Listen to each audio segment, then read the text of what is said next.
નમસ્કાર, નિર્માણ ન્યૂઝની વિશેષ રજૂઆત ઝીરો અવર કાર્યક્રમ સાથે હું છું યજ્ઞ ત્રિવેદી. દર્શક મિત્રો, આજે ઝીરો અવર કાર્યક્રમમાં ચર્ચા કરવા જવાની છે પ્રચારનું માધ્યમ એટલે કે સોશિયલ મીડિયા.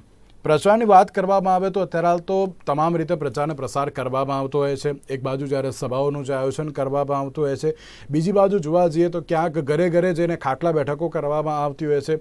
ત્રીજી બાજુ જોવા જઈએ તો ક્યાંક સભાઓની સાથે સાથે લોકોના ઘરે જઈને ક્યાંક જમીને કાર્યકર્તાઓ સાથે વાત પણ કરવામાં આવે છે. પ્રચાર પ્રસાર પેમ્ફલેટના માધ્યમથી પણ થતો હોય છે, છાપામાં પણ ક્યાંક આપવામાં આવે છે, ઇલેક્ટ્રોનિક મીડિયામાં પણ આપવામાં આવતું હોય છે. પણ અત્યારના સમયમાં સૌથી વધારે જે યુઝફુલ ગણાતું એવું પ્રચારનું માધ્યમ છે સોશિયલ મીડિયા. સોશિયલ મીડિયાનો ઉપયોગ અત્યારે હાલ તો તમામ લોકો કરતા હોય છે. એમ કહેવાય કે નાના બાળકોથી માંડીને અત્યારે હાલ તો વયોવૃદ્ધ લોકો જે સોશિયલ મીડિયાનો ઉપયોગ કરતા હોય છે, જેમાં ફોટોઝ આવતા હોય છે, રીલ્સ આવતી હોય છે, અલગ અલગ વિડીયોઝ આવતા હોય છે, કે જેના કારણે અત્યારે ગુજરાતમાં અને તેની સાથે ભારતમાંના વૈશ્વિક લેવલે કયા પ્રકારની પરિસ્થિતિ છે તે જાણી શકવાનો એક પ્રયત્ન પણ થતો હોય છે. સોશિયલ મીડિયા અત્યારના સમયમાં ઘણું બધું મદદરૂપ પણ સાબિત થતું હોય છે. જ્યારે સોશિયલ મીડિયાની જ વાત કરીએ છીએ તો ત્યારે લોકસભાની ચૂંટણી આવી રહી છે. એક બાજુ ભારતીય જનતા પાર્ટીની વાત કરીએ તો Bharatiya Janata party 24/7 and 365 days જે અત્યારે ઇલેક્શન મોડમાં જોવા મળતી હોય છે. બીજી બાજુ જ્યારે કોંગ્રેસ પાર્ટીની વાત કરવામાં આવે તો કોંગ્રેસ પાર્ટી પણ સોશિયલ મીડિયાના માધ્યમથી તમામ લોકોની સાથે પહોંચવાનો એક પ્રયત્ન પણ અત્યારે તો જે કરતા હોય છે. અને સાથે જ્યારે સોશિયલ મીડિયા પ્લેટફોર્મ ક્યાંક અત્યારે ભારતીય જનતા પાર્ટી અને કોંગ્રેસ માટે અત્યારે ઘણું ફાયદાકારક પણ સાબિત થતું હોય તેવું પણ અત્યારે તો જોવા મળી રહ્યું છે. હવે આ પ્રચારના મેદાનમાં સોશિયલ મીડિયા નો ઉપયોગ અત્યારના સમયમાં રાજકીય પક્ષો કેવી રીતે કરી રહ્યા છે, અત્યારના સમયમાં કેવી રીતે કરવો જોઈએ અને તેનાથી કેવા પ્રકારની અસરો થઈ રહી છે તેની ઉપર ચર્ચા વિચારણા કરીશું.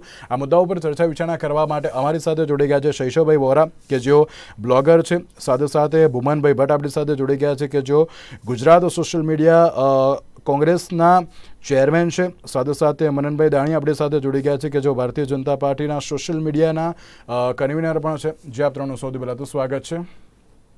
શૈશવભાઈ, શરૂઆત હું આપણાથી કરવા માંગીશ. આપણે અત્યારે હાલ તો પ્રચારનું મેદાન સોશિયલ મીડિયાને અત્યારે હાલ તો જોઈએ છીએ કે અત્યારે તમામ લોકો પ્રચાર કરવા માટે સોશિયલ મીડિયાનો ઉપયોગ કરતા હોય છે. અત્યારના સમયમાં આ સોશિયલ મીડિયા કઈ રીતે ઉપયોગી સાબિત થતું હોય છે અને તેનો ઉપયોગ કેવી રીતે કરવો પણ અત્યારે તો જે જરૂરી જોવા મળી રહ્યો છે. હવે આમાં કેવું છે કે ઘણા બધા આની અંદર મુદ્દા આવરી લેવા એવું છે, પણ બેઝિકલી કેવું છે કે અત્યારે જે લેસ ધેન 40 અને 18 વર્ષથી ઉપરના એમ ગણીએ તો એ જે મોટો મતદારનો વર્ગ છે એની અંદર અત્યારે કેવું છે કે આ લોકો આખો જેમાં બધા આપણે આવી જઈએ છીએ, સ્ક્રીન ટાઈમ એનો જે ઓવરઓલ સ્ક્રીન ટાઈમ છે એટલો બધો હાઈ થઈ ગયો છે. તમે 10 કલાક ઊંઘવાના ગણી લો અને બાકીના જે 14 કલાક તમારી પાસે બચે છે એમાંથી ઘણી બધી વખત ઘણા બધા લોકોનો screen time it is more than 8 hours જોવા મળતો હોય છે. એટલે હાથમાંથી જયારે મોબાઈલ માટે છોડવો જ નથી. એટલે પરિસ્થિતિ શું થાય છે કે સોશિયલ મીડિયા સિવાય બીજી એમની પાસે ઘણા બધા લાઈક ઓટીટી પ્લેટફોર્મ છે, આ છે તે છે, પણ સોશિયલ મીડિયા અત્યારે એવું થયું છે કે ટુ વે મીડિયા થઈ ગયું છે. આજે તમે જૂનું ટ્વિટર અત્યારનું એક્સ એની પર જઈને પ્રધાનમંત્રીશ્રીની પર તમે કઈ કમેન્ટ કરો તો એની પર સામે કદાચ જવાબ આવવાની શક્યતા રહેતી હોય છે. એટલે ટુ વે મીડિયા છે, કમ્યુનિકેશન બહુ ફાસ્ટ મીડિયા છે. જેમ કે ફેસબુક હમણાં વચ્ચે અડધો કલાક માટે 2-4 દિવસ પહેલા બંધ રહ્યું અને તરત જ છેક ઓસ્ટ્રેલિયાથી લઈને અલાસ્કા સુધી બધું ફેલાઈ ગયું. એટલે કહેવાનું તાત્પર્ય એટલું છે કે એટલું બધું સ્પીડી છે અને ચારે બાજુ છે અને લોકોને પણ કનેક્ટ રહેવું હતું અને એની બદલે કનેક્ટની બદલે કંઈક વધારે પડતા કનેક્ટ થઈ ગયા છે. એટલે હાલ પૂરતું જોવા જઈએ ને તો હું તો એવું માનું છું કે આ ગઈ સાલની પણ ચૂંટણી સોશિયલ મીડિયા ઉપર લડાઈ હતી અને આ વખતની ચૂંટણી પણ જે લોકસભાના તમે જે એના સંદર્ભમાં પૂછો છો તો એ લગભગ સોશિયલ મીડિયા ઉપર જ આ યુદ્ધ લડાવવાનું છે. એના બે સારી વાત છે, કેમ કે ઘણા બધા ગ્રુપોમાં તોફાન મસ્તી થઈ જતી હોય છે વોટ્સએપ ગ્રુપમાં, પણ મોટે ભાગે સ્વસ્થ ચર્ચાઓ પણ થતી હોય છે, ઘણું બધું વાતચીત થતી હોય છે. એટલે ઓવરઓલ ફેસબુક હોય, ઇન્સ્ટાગ્રામ હોય કે તમારા ટ્વિટર કે એક્સ કે અત્યારે જે કહેવાતું હોય, અને એ સિવાયના બીજા કોઈ સ્નેપચેટ છે, આ છે તે છે, એ દરેક જગ્યાએથી ક્યાંક ને ક્યાંક લોકોને જાગૃતિ તો પૂરેપૂરી આવી છે. અને એની અસર તમારે જોવી હોય તો સીધી મતદાનની ટકાવારી ઉપર સોશિયલ મીડિયાના આવ્યા પછી કદાચ ક્યાંય સર્વે થયો નથી, પણ સોશિયલ મીડિયાના આવ્યા પછી મતદાનની ટકાવારીમાં કેટલો વધારો થયો ને આ એક સર્વે થશે ને તો બહુ મજેદાર તારણો નીકળશે, કેમ કે લોકોમાં જાગૃતિ પુષ્કળ આવી છે. એટલે બે ધારી તલવાર હતી સોશિયલ મીડિયા, એ અત્યારે કદાચ પ્રોપર વેમાં કામ કરી રહી છે. અને એકલા ભારતની નહીં, વિશ્વના તમામ દેશોની ચૂંટણીઓ લગભગ સોશિયલ મીડિયાના પ્લેટફોર્મ ઉપર જ લડાય છે, અને રાજકીય પક્ષોને પણ આ બહુ સારી રીતે ખબર છે. એટલે આપણી સાથે જે બે મિત્રો બેઠા છે એ રાજકીય પક્ષો એટલા માટે જ ગોઠવી દીધા હોય કે ભાઈ આ મોરચો પણ છે ને, અહીંયા પણ લડાઈ કરવાની છે, તો આપણે ત્યાં મહારથીઓ સેનાનીઓ ગોઠવવા રહ્યા. તો અત્યારે તમામ લોકો સૌથી પહેલાં તેનો જ યુઝ કરતા હોય છે. આપણે કોઈ પણ એવી ઘટના બનતી હોય છે તો ત્યારે આપણે પહેલો વિડીયો રેકોર્ડ કરી લઈએ અને પછી એને સોશિયલ મીડિયા ઉપર મોકલી દઈએ. વાયરલ ઘણો બધો થતો હોય છે. જે કોઈ પણ બાબત અત્યારે તો પહોંચાડવાની હોય છે તે ક્યાંક સરકાર સુધી પણ તે બાબત અત્યારે તો પહોંચાડવામાં પણ અત્યારે મદદરૂપ સાબિત થતું હોય છે. ભૂમનભાઈ, આપણી પાસે આવવા માગીશ. ભૂમનભાઈ, જ્યારે આપણે ગુજરાતની વાત કરીએ અને તેમાં પણ હું કોંગ્રેસ પક્ષની વાત કરું, કોંગ્રેસ પક્ષનું અત્યારે સોશિયલ મીડિયા કેવી રીતે કામગીરી કરી રહ્યું છે અને સાથે અત્યારે હાલ કેવા પ્રકારની એક્ટિવિટીઝ પણ જે હાથ ધરવામાં આવી રહી છે, કારણ કે લોકસભાની ચૂંટણી છે તેને લઈને? ભૂમનભાઈ, અનમ્યુટ કરજો પહેલા તો.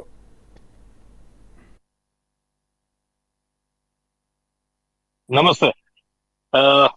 તમે જેમ પ્રશ્ન પૂછ્યો એ પ્રમાણે આ એક અત્યારના ખૂબ જ મોટી જવાબદારી છે પ્રજાના પ્રશ્નોને વાચા આપવા માટેની. અત્યારના જેમ આપણે પહેલા વાત કરી કે ઘણા બધા યુવાનો એ આની અંદર કનેક્ટ વધારે પડતા થઈ ગયા છે. જેમ શૈશવભાઈએ વાત કરી, એ ઓવર કનેક્ટ, એમનો જે સ્ક્રીન ટાઈમ કહો કે તે થઈ ગયું છે.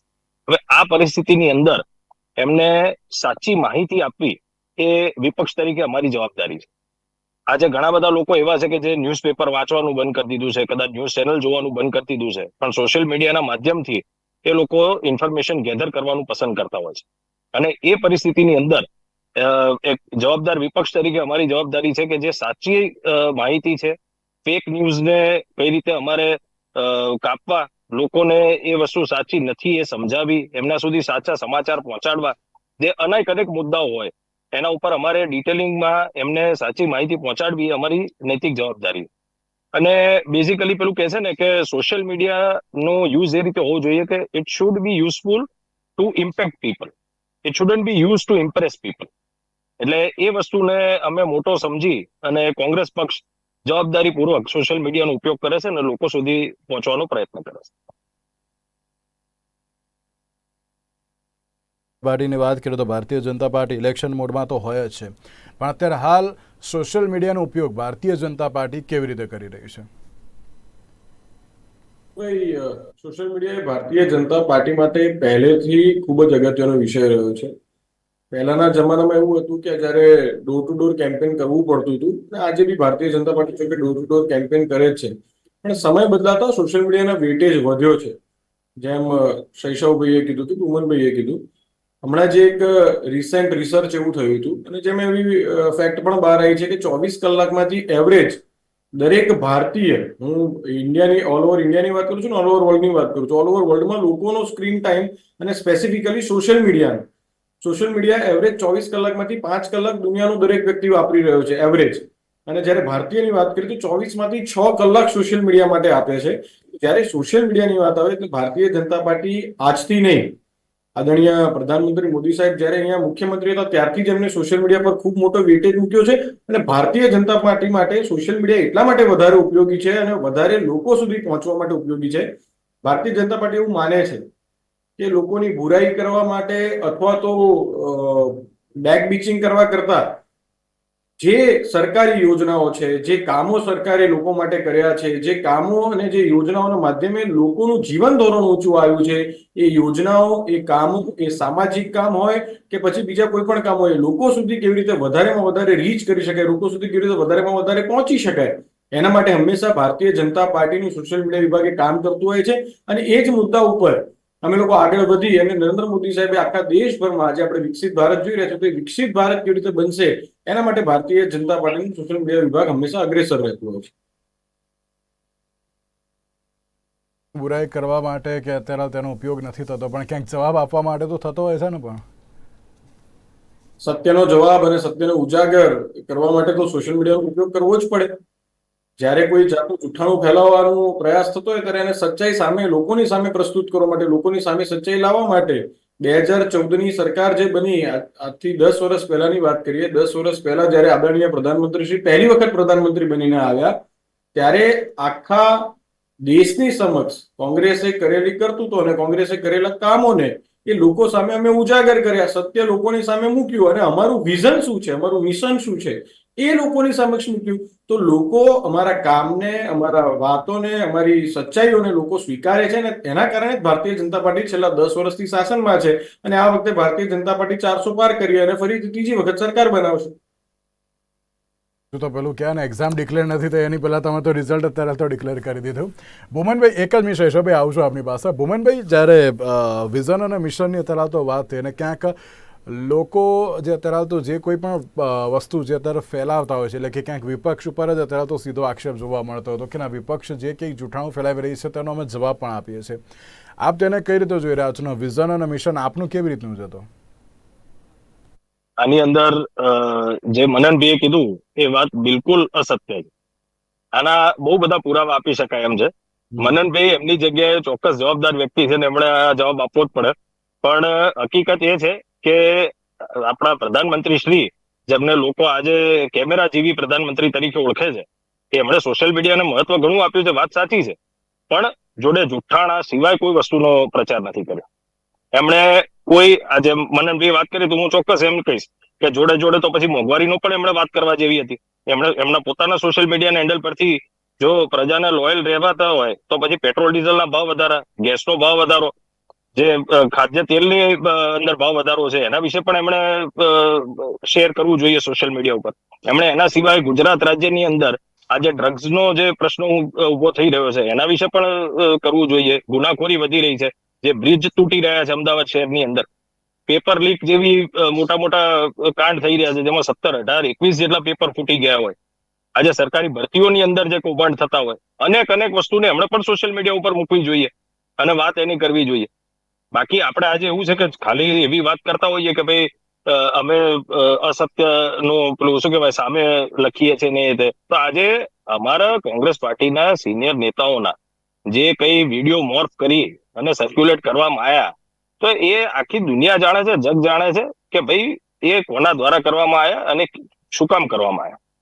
આજે ભારતીય જનતા પાર્ટીએ કોઈની ઇમેજ ખરડ્યા સિવાય બીજું કઈ કામ નથી કર્યું, અને એની પાછળ એમણે ઘણા બધા રિસોર્સિસ નો યુઝ કરેલો છે. જે જગ્યા હિટ છે, એ જોઈતો હશે તો એનો પણ ડેટા આપી શકું એમ છું. એટલે એ એમની જગ્યાએ કદાચ આ જવાબ આપે તો ઓકે, બાકી જવાબ અસત્ય છે. જી શૈશવભાઈ, આપણે કઈ કહેવું છે? જી હા, એટલે હું તો સામાન્ય વ્યક્તિની જગ્યાએ હું બેઠો છું અત્યારે જનસાધારણ તરીકે, એક બ્લોગર તરીકે. હવે યજ્ઞભાઈ, આમાં કેવું છે, સોશિયલ મીડિયામાં સૌથી વધારે સારો ઉપયોગ જે થયો છે ને એ છે સિટીઝન જર્નાલિઝમ. એટલે તમે બધા જે એન્કર્સ છો કે ઘણા બધા પત્રકારો છે કે પત્રકારની કોલેજોમાં ભણ્યા છે, અને પત્રકારોનું કામ છે સત્ય ઉજાગર કરવાનું. ત્યારે રાજકીય પક્ષોએ કહી દીધું છે કે અમે એકબીજાના સત્ય ઉજાગર કરીશું, પણ ખરેખર આ કામ છે ને એ પત્રકારનું છે કે પત્રકારે સત્યને ઉજાગર કરવાનું છે. નક્કી કરી તમારે પ્રજા સમક્ષ મૂકવાનું છે, અને પ્રજા નક્કી કરશે કે સત્ય શું છે.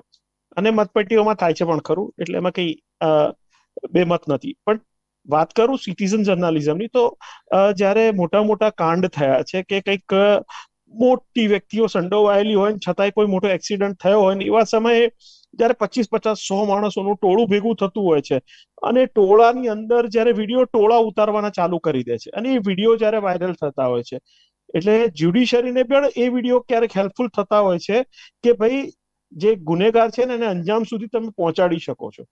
એટલે સિટીઝન જર્નાલિઝમ જે સોશિયલ મીડિયા થકી જે ઊભું થયું છે ને, આ સોશિયલ મીડિયાનો બહુ જ મોટો પોઝિટિવ પોઈન્ટ છે. અને એના થકી જે અત્યારે જે કામ થઈ રહ્યા છે, કામ ચાલી રહ્યા છે. અચ્છા, બીજું એવું થાય છે કે સપોઝ કંઈ પણ કોઈ એવા ન્યૂઝ છે કે જે કદાચ બંને રાજકીય પક્ષો ભેગા થઈને દબાવી દેવા, એટલે એવું પણ બનતું હોય કદાચ. ઘણી વખત આપણને એવું લાગે કે આ મેચ ભેગી થઈને ફિક્સ થઈ ગઈ છે પ્રજા તરીકે, પણ એ મેચ ફિક્સ નથી થઈ, અને ના થવા દેવી હોય ત્યારે પણ સોશિયલ મીડિયાનો ભરપૂર ઉપયોગ થતો હોય છે. એટલે અત્યારે આમ જોવા જાવ ને તો લગભગ દરેકના હાથમાં મોબાઈલ જે આપેલો છે, એ મોબાઈલની અંદરથી સત્ય શું છે, અસત્ય શું છે, અને પોતાની બુદ્ધિ વાપરીને કે બુદ્ધિ વધારવી છે, ઘટાડવી છે, જ્ઞાન લેવું છે, નોલેજ લેવું છે કે માહિતી લેવી છે. એટલે આ જે બધા વચ્ચેનો જે ડિફરન્સ છે માહિતી અને જ્ઞાન વચ્ચેનો, એ પણ વ્યક્તિ નક્કી કરી શકે છે. અને એના થકી જે કંઈ અત્યારે આપણને જોવા મળી રહ્યું છે, રિઝલ્ટ અલ્ટિમેટલી મતપેટીઓ ખુલે ત્યારે મળતું હોય છે.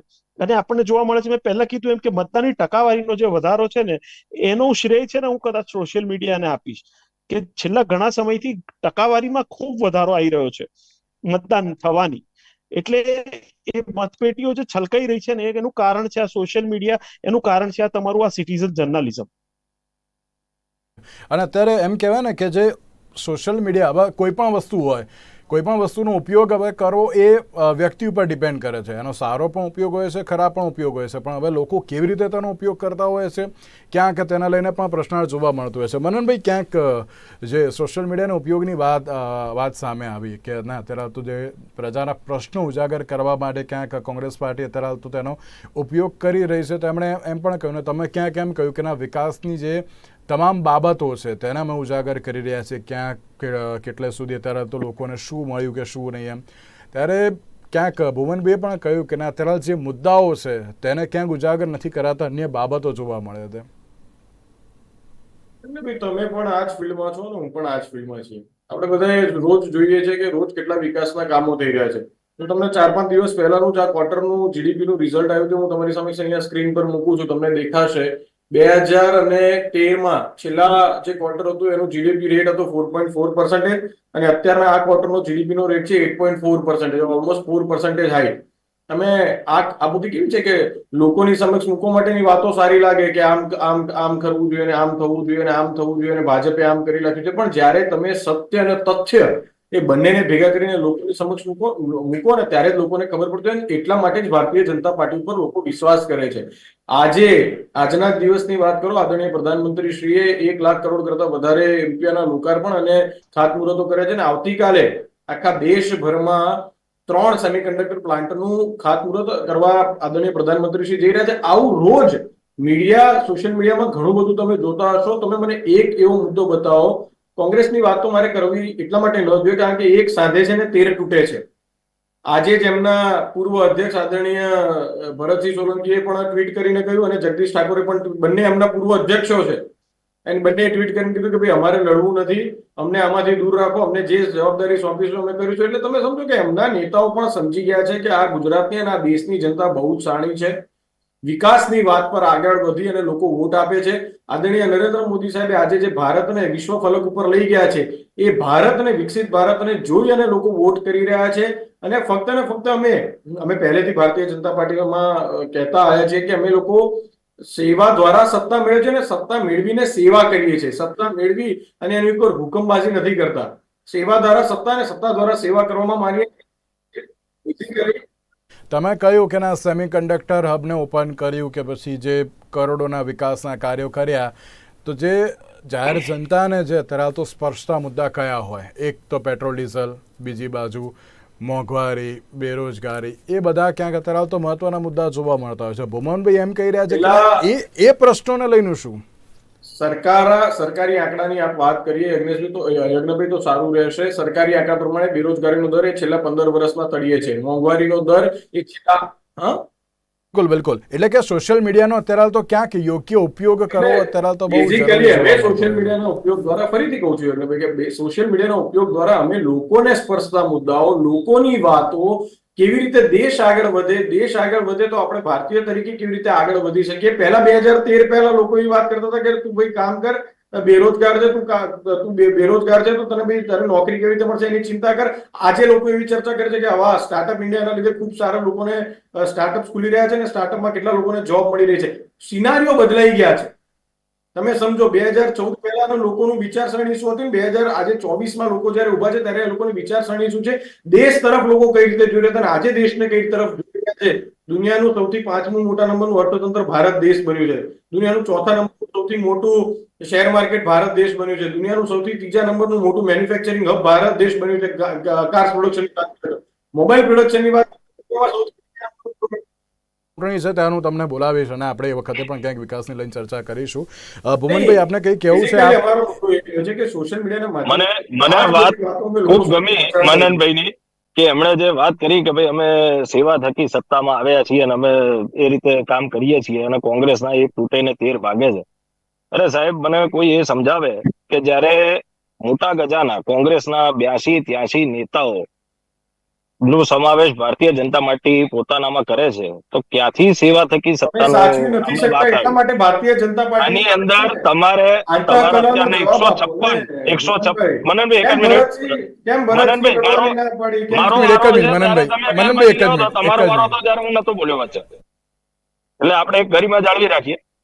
જ્યારે આટલા બધા નેતાઓને તમારે પોતાનામાં સમાવેશ કરવો પડે છે, ત્યારે એ એક વાત નિશ્ચિત થઈ જાય છે કે ભારતીય જનતા પાર્ટીને પોતાના કાર્યકરો પર કે પોતાના નેતા ઉપર ભરોસો નથી.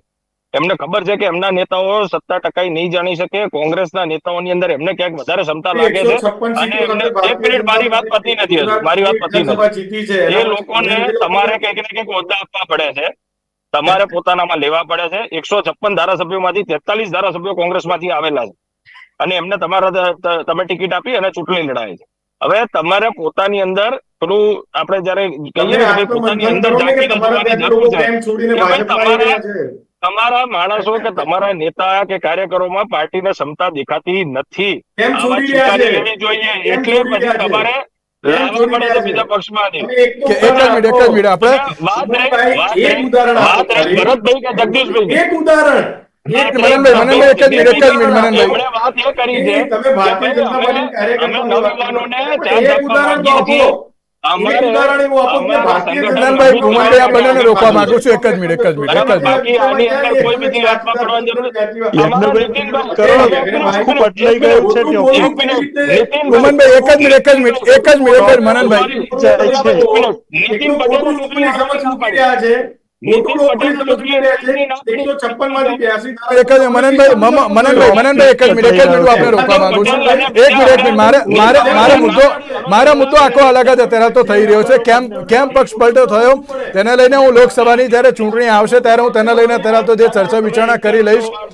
એક જ મિનિટ, એક જ મિનિટ, એક જ મિનિટ, એક જ મિનિટ મનનભાઈ એક જ મિનિટ, એક મિનિટ, એક મિનિટ, એક મિનિટ. ભુવનભાઈ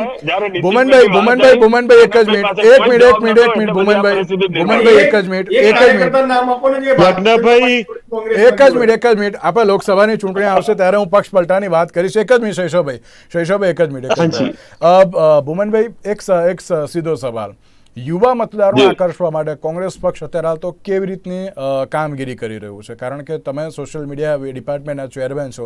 અત્યારે હાલના સમયના જ્યારે આપણે રીલ્સની વાત કરતા હોઈએ, ક્યાંક મીમ્સ પણ જોવા મળતા હોય છે, તેને અત્યારે તો લોકો સૌથી વધારે એટ્રેક્ટમાં કરતા હોય છે. તેને લઈને કેવી રીતની કામગીરી?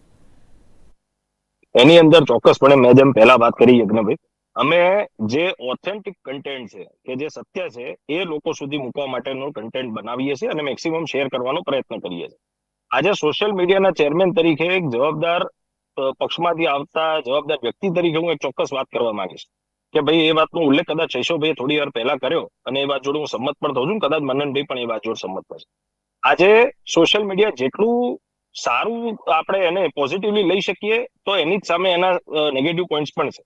જો કોઈ યુવાનો ખોટા માર્ગદર્શન કે ખોટા નોલેજ તરફ જતા રહે અને કારણ કે આમાં એવું છે કે આના કોઈ બીજો કોઈ પેલું માપદંડ કે રેખા નથી આની. હવે એની અંદર જો ખોટો કન્ટેન્ટ કે ડેટા ખોટો મળતો જાય તો એ લોકો ખોટી ડિરેક્શનમાં પણ જઈ શકે છે. કારણ કે દિવસના 5-5 કલાક જ્યારે યુવાનો એની પાછળ આપતા હોય તો એની અંદર માત્ર ને માત્ર કોઈ નકામી રીલ્સ જોઈને જો કદાચ દિવસ પસાર થતો હોય તો પછી એ લોકો ખોટી ડિરેક્શનમાં છે. આપણે કોઈ પણ રાજકીય પક્ષો, હું એવું માનું છું કે એમાં તમામ રાજકીય પક્ષના આગેવાનો મારી વાત જોડે સંમત થશે કે ભાઈ સાચું કન્ટેન્ટ એમના સુધી આપવું અને એમને સશક્ત કરવા એ અમારી રાજકીય પક્ષ તરીકેની જવાબદારી હોય છે. એટલે એ આપણે મેક્સિમમ કેટલું કરી શકીએ એના ઉપર અમે અમારો પ્રયત્ન કરતા હોઈએ છીએ. ઓફકોર્સ અમારે પક્ષની જે વિચારધારા છે એ લોકો સુધી કઈ રીતે પહોંચે, અમારે કયા કામ કરવા છે, અમારા મેનિફેસ્ટોની અંદર શું શું વસ્તુનો ઉલ્લેખ કર્યો હોય છે એ અમે મેક્સિમમ ફેલાવવાનો પ્રયત્ન કરતા હોઈએ છીએ. અને હવે આમાં એવું છે કે ખાલી યુવાન સુધી સીમિત નથી રહ્યું. હવે આની અંદર તમામ ઉંમરના લોકો આની અંદર હોય છે, તમામ વયના લોકો જોતા હોય છે અને સોશિયલ મીડિયા જોડે કનેક્ટેડ છે. એટલે અમારી જવાબદારી છે કે અમે મેક્સિમમ વસ્તુ એમના સુધી પહોંચાડીએ. ભાઈ, સોશિયલ નેટવર્કિંગ વધારવા માટે ભારતીય જનતા પાર્ટી કેવી રીતે કાર્ય કરી રહી છે? વધારે ને વધારે લોકો સુધી અમે લોકો પહોંચવાનો પ્રયત્ન કરતો હોય છે. ધારો કે આજની આપણે જનરેશનની વાત કરીએ તો આજની જનરેશન એ શોર્ટ વિડીયો જેને આપણે રીલ્સ અથવા તો શોર્ટ્સ કહેતા હોઈએ છીએ એની ઉપર વધારે ફોકસ હોય છે અથવા તો એને વધારે સર્ચ કરવાનું આજની યુવા પેઢીને અને આજની જનરેશનને ગમતું હોય છે. તો બેઝિકલી ભારતીય જનતા પાર્ટી એક નહીં બે નહીં લગભગ 15 કરતા વધારે એપ્લિકેશન્સ ઉપર અવેલેબલ છે અને 15 કરતા વધારે એપ્લિકેશન્સ ઉપર અમે શોર્ટ વિડીયોઝ હોય કે આપે કહ્યું કે મીમ્સ હોય કે આજની પેઢીને અને આજની જનરેશનને કેવી રીતે વધારે ને વધારે એટ્રેક્ટ થઈ શકે, કેવી રીતે એ લોકો સુધી વધારે વધારે માહિતી એ રીલ્સના માધ્યમથી, એ શોર્ટ વિડીયોઝના માધ્યમથી, શોર્ટ ફિલ્મ્સના માધ્યમથી પહોંચી શકે, એના માટેનું કન્ટેન્ટ અમે લોકો ક્રિએટ કરતા હોઈએ છીએ. અને એ કન્ટેન્ટના માધ્યમથી વધારે ને વધારે લોકો જોડાય, એના માટે એનાલિટિક્સ ઉપર અમે સ્ટડી કરતા હોઈએ છીએ. એક મહત્વનો પ્રશ્ન, એક ફેક જી. ન્યૂઝ અને વોટ્સએપ યુનિવર્સિટી આપણે જેને ઓળખીએ છીએ કે ના ત્યારે તો કોઈ પણ ઘટના બની હોય ફાટ કહીને ફોરવર્ડ થઈ જતું હોય છે, પણ ઓથેન્ટિકેશન ક્યાંક જોવા મળતું નથી. તેના લઈને શું કહેશો? બસ આ એક બહુ જ મોટી તકલીફ છે સોશિયલ મીડિયાની, કે જ્યાં ઓથેન્ટિકેશન કશું જ નથી આવતું. અને આવા સમયે છે ને કે ક્યાંક સરકારી તંત્રનો ક્યાંક અંકુશ હોવો સોશિયલ મીડિયા પર બહુ જરૂરી છે. બિલકુલ. હું પહેલા પણ બધી જ ડિબેટમાં આપણે કહી ચુક્યા છીએ કે ક્યાંક અંકુશ રાખવો જરૂરી છે. જોકે પેલું કેમ્બ્રિજ એનાલિટિકા થયા પછી તો ઘણું બધું બદલાયું છે, પણ છતાંય ક્યાંક સરકારી અંકુશ થોડોક સોશિયલ મીડિયા ઉપર હોય તો જે ખોટા, જે તદ્દન સાવ ડીપ ફેક ન્યૂઝ જે કહેવાય છે, પક્ષના હોય કે વિપક્ષના હોય, એનો કોઈ મતલબ નથી. પણ એ જે આખી જે ટેકનોલોજી છે, હવે એઆઈ આવે છે અને એઆઈ થકી પણ ઘણું બધું ના થવાનું બધું થઈ જતું હોય છે. એટલે આ પ્રકારના જે કન્ટેન્ટ છે ને એને તમારે વોટ્સએપ યુનિવર્સિટી સુધી જતા જ રોકવા પડે. એટલે યુનિવર્સિટીના સિલેબસમાં ના આવી જાય ને એનું ધ્યાન રાખવું પડે એવું છે આમાં. એટલે વોટ્સએપ છે, ફેસબુક છે કે ઇન્સ્ટાગ્રામ છે, કોઈ પણ જગ્યાએ એટલું બધું કન્ટેન્ટ ઠાસીને ભરેલું છે ને હજી still it's going on and on. એટલે કોઈને મગજમાં એક વિચાર આવે ને, વિચારને તો એ લોકો તરત અમલમાં મૂકી અને એના કન્ટેન્ટ ક્રિએટ કરી નાખે છે. હવે થોડુંક અહીંયા ક્યાંક લગામ આવે, અને સરકારી લગામ પણ એટલી જ જરૂરી છે. નહીતર પછી આ શું થશે કે જ્યારે, જેમ કે એક બહુ જૂની કહેવત છે કે વધારે પડતું નોલેજ છે ને વધારે પડતી નુકસાન આપતું હોય છે. એટલે હવે એક હદથી થોડું આગળ જઈ રહ્યું છે. ઇલેક્શનના પરિપ્રેક્ષમાં આપણે જોઈએ તો ત્યારે સોશિયલ મીડિયા ભરપૂર વપરાવાનું છે.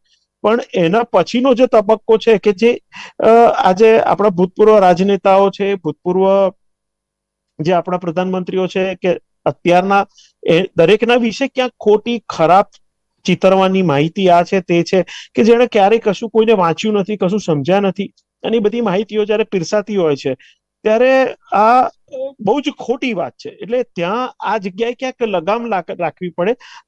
અત્યારે વર્તમાન પ્રધાનમંત્રી શ્રી માટે પણ કદાચ કોઈ ખોટું બોલતું હોય તો એ પણ ખોટું છે, અને ભૂતપૂર્વ માટે પણ જો કંઈક ખોટું ચિતરાતું હોય તો એ ખોટું છે. ઇતિહાસકારો લખતા જ હોય છે, અને એ સાચો ઇતિહાસ પણ જો સામે આવે તો એ વધારે યોગ્ય રહેશે. હું ભારતીય જનતા પાર્ટીની વાત નથી કરતો, હું રાજ્ય સરકારની વાત કરું છું. રાજ્ય સરકાર અત્યારે તો જે આ પ્રકારની પરિસ્થિતિને અંકુશ લાવવા માટે કેવી રીતની કામગીરી કરી રહી છે, રાજ્ય સરકારની વાત કરું છું, ભારતીય જનતા પાર્ટીની વાત નથી કરતો હું. એ જ વિષય મારે મૂકવો હતો, અને આપના માધ્યમથી હું આપના વ્યુઅર્સ અને નિર્માણ ટીવી જે લોકો અત્યારે આ શો જોઈ રહ્યા છે એમને હું એક સત્ય હકીકત સાથે રૂબરૂ કરાવવા માંગુ છું. પહેલી વખત શેષવભાઈએ કીધું કે નિયમો ઘણા બધા બનવા જોઈએ અને બન્યા પણ છે.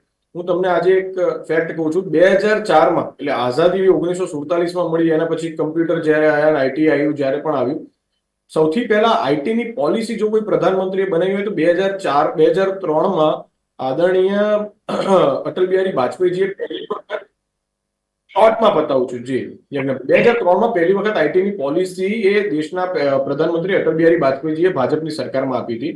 એના પછી 2013 થી લઈને 2014 સુધીમાં કોઈ ચેન્જીસ જ નથી થયા. 2014માં નરેન્દ્રભાઈ પ્રધાનમંત્રી બન્યા, એના પછી 2015માં બીજી વખત આઈટી પોલિસીમાં ચેન્જીસ આવ્યા, અને ત્રીજી વખત હમણાં 2022માં જાન્યુઆરી 2022માં ત્રીજી વખત આનું આખું સેક્ટર અલગ કરી અને કેવી રીતે એને રોકવું જોઈએ, કેવી રીતે આ ડીપફેક વિડીયોઝ અથવા તો જે વાતો છે એને અટકાવવી જોઈએ, એના માટે ત્રીજી વખત જો ચેન્જીસ કરે તો આઈટી પોલિસીમાં એ ભારતીય જનતા પાર્ટીની સરકારે જ કરે. પહેલી પોલિસી બનાવવાની હોય, પોલિસી સુધારવાની હોય કે એની પર અંકુશ લાવવાનો, એ ત્રણેય વસ્તુ ભારતીય જનતા પાર્ટીની સરકારે કરી છે યજ્ઞભાઈ, અને આ ફેક્ટ છે. આની અંદર કોઈ પણ જાતનું ઓકે. બિલકુલ. તો આગામી સમયમાં હવે રાજકીય પક્ષો સોશિયલ મીડિયાનો ઉપયોગ કેવી રીતે કરે છે તે તો આવનારો સમય જ બતાવશે. શૈશવભાઈ, મનનભાઈ અને ભુવનભાઈ, આપ ત્રણ આભાર મારી સાથે ચર્ચા વિચારણામાં જોડાવા માટે. તો દર્શક મિત્રો, આજના વિશેષ કાર્યક્રમમાં બસ આટલું જ. રજા આપશો. નમસ્કાર.